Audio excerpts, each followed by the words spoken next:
أعوذ بالله من الشيطان الرجيم بسم الله الرحمن الرحيم فإذا جاءت الطامة الكبرى حرف عطف مبني على الفتح دا فا حرف عطف دی او مبنی دا په فتح باندې اذا ظرف لما يستقبل من الزمان اذا دا ظرف دی د مستقبل زمانی د پاره استعمالیږي مبنی علی السکون او دا مبنی دی په سکون باندې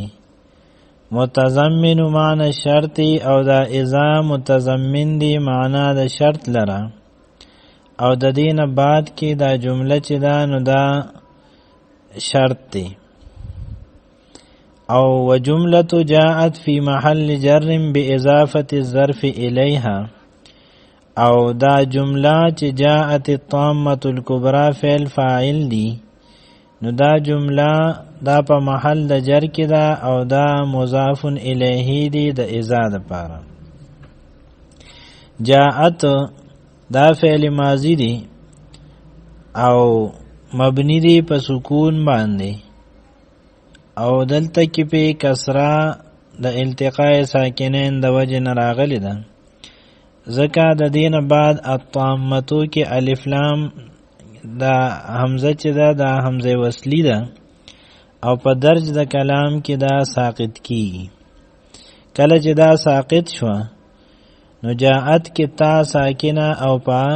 الطامتو کې دا طا مشدده کې لومبه طا ساکن ده نو دا ساکنین جمع شو د اجتماع ساکنین د ختمولو د پاره تا ته کسره ورکړې شو الطامتو دا فاعل دی د جاءت او مرفوع دی او رفع دی په ضمه سره ده الکبرى دا صفت دی د الطامتو او مرفوع دی او د دې رفع په ضمه تقدیری سره ده یوم یتذکر الانسان ما سعى دا یوما بدل من اذا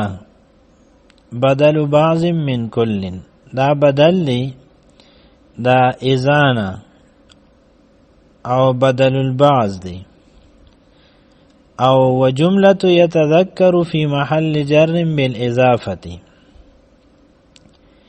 او پا يتذكر الانسان ما سعى ټول جمله دا په محل جر کې ده د وجه د دینه چې دا مضاف الیه دی د یومه د پاره او یومه دا مفعول فیه مقدم دی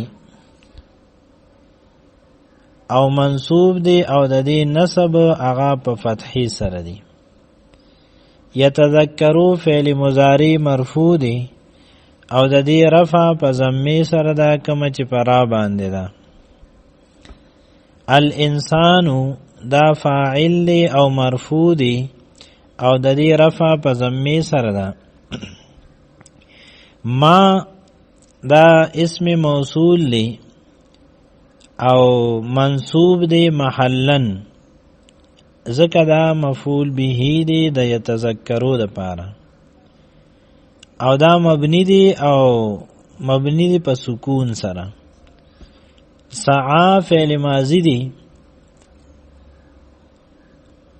او دا د خپل فاعل سره صله جوړیږي د اسم موصول لپاره او مبنی دی په فتحی مقدر باندې ذکر دی په آخر کې الف دی او په الف باندې دا ظاهر فتحی راتلل دا متعذر دی او په دې کې ضمیر مرفوع متصل هو دی په مستتر دی په استتار جوازی سره هغه د دې لپاره فاعل دی او دا فعل سره د خپل فاعل نه دا صله ده د موصول لپاره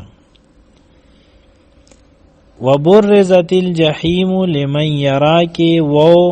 دا حرف عطف دی او مبنی دی په فتحی سره او برزت دا فعل ماضی مجهول دی او مبنی دی په سکون سره او دلته کې په کسره د التقاء ساکنین د وجه راغلی ده. ذکر دین بعد الجحیم دی، نو الجحیم کې حمزه دا حمزه وصلی ده په درج د کلام کې ساقط شو، نو په دی وجه باندې ورپسې لام چې کم دی هغه د تا ساکن سره یوځای شو او التقاء ساکنین د ختمولو د پاره تا ته کسره ورکړی شو و برزت الجحیم شو. الجحیم دا نائب فاعل دی او مرفوع دی او د دې رفع په ضمه سره ده. لام حرف جر دی او مبنی دی په کسره سره او دا لام حرف جر د خپل مجرور سره دا متعلق دی د برزت فعل. او من دا اسم موصول دی مبنی دی په سکون سره او مجرور محلن دی د لام حرف جر د وجه.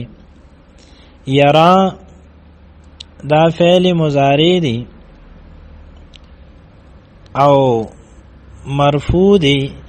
او د دې رفع په ضمه تقدیری سره ده، ځکه د دې په آخر کې الف راغلی دی او په الف باندې د ظاهر ضمه راتل متعذر دی، په دې وجه د دې رفع په ضمه تقدیری سره ده.